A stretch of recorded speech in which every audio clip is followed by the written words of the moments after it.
ഒരു കുട്ടി വളരെ സങ്കടത്തോടു കൂടിയിട്ട് തൻ്റെ പ്രിയപ്പെട്ട അധ്യാപകൻ്റെ അടുത്ത് വന്നിട്ട് പറയണം, സാർ ഞാൻ വളരെ കഷ്ടപ്പെട്ട് പഠിക്കാറുണ്ട്, പക്ഷെ പലപ്പോഴും ഞാൻ പരാജയപ്പെട്ടു പോവുകയാണ് ചെയ്യാറ്.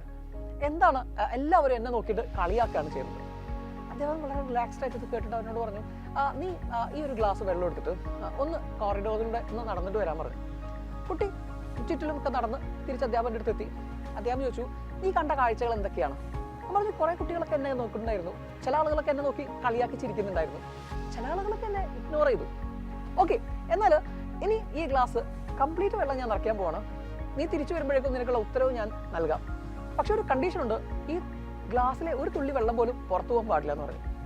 കുട്ടി വളരെ ശ്രദ്ധിച്ചുകൊണ്ട് വളരെ ഫോക്കസ്ഡ് ആയിട്ട് ആ ഗ്ലാസ് വെള്ളവും ഒരു തുള്ളി പോലും കളയാതെ തിരിച്ച് അധ്യാപകൻ്റെ അടുത്തെത്തി. അദ്ദേഹം പറയാണ്, ഇപ്പോൾ നീ എന്തെല്ലാം കാഴ്ചകളാണ് കണ്ടത് പുറത്ത്? പറഞ്ഞു, ഞാൻ ആരെയും കണ്ടിട്ടില്ല, ഞാൻ ഈ ഗ്ലാസ്സിൽ മാത്രമായിരുന്നു എൻ്റെ ഫോക്കസ്, സോ ഒരു തുള്ളി വെള്ളം പോലും പോയിട്ടില്ല, നോക്കൂ നേരത്തെ പോലെ അല്ല. അദ്ദേഹം പറഞ്ഞു, മോനെ ഇത് തന്നെയാണ് നിനക്കുള്ള ഉത്തരവും. ഇപ്പോൾ നീ ഫുൾ ഫോക്കസും നിന്റെ ഈ ഗ്ലാസ്സിലായിരുന്നു, ഈ ഗ്ലാസ് നിന്നെ റെപ്രസെൻ്റ് ചെയ്യുന്നു. നിന്റെ ഫോക്കസ് നിന്നിൽ മാത്രമാവുന്ന സമയത്ത് നിനക്ക് നിന്റെ ഏറ്റവും വലിയ പൊട്ടൻഷ്യലോട് കൂടിയിട്ട് നിന്റെ ബെസ്റ്റ് ബ്രിങ് ഔട്ട് ചെയ്യാൻ സാധിക്കും. മറ്റുള്ളവരെ ശ്രദ്ധിച്ചു നിന്നുണ്ടെങ്കിൽ നമ്മൾ പരാജയമായി പോകും. സോ എപ്പോഴും ഈ ഒരു കാര്യം ആലോചിക്കുക, സക്സസ് എന്ന് പറഞ്ഞാൽ ഹാപ്പിനെസ് അല്ല, ഹാപ്പിനെസ്സിലൂടെയാണ് നമ്മൾ സക്സസ്സിലേക്ക് എത്താൻ സാധിക്കുക. നമ്മൾ എന്ത് കാര്യം ചെയ്യുകയാണെങ്കിലും അത് സന്തോഷത്തോടു കൂടി ചെയ്യുക, തീർച്ചയായിട്ടും നമ്മൾ സക്സസ്സിലേക്ക് എത്തുക തന്നെ ചെയ്യും. മാത്രമല്ല എപ്പോഴും ബിലീവ് ഇൻ യുവർ സെൽഫ്. മറ്റാരും എന്തൊക്കെ പറഞ്ഞാലും ശരി, നമ്മളിൽ തന്നെ വിശ്വാസം അർപ്പിക്കുക. Happy journey.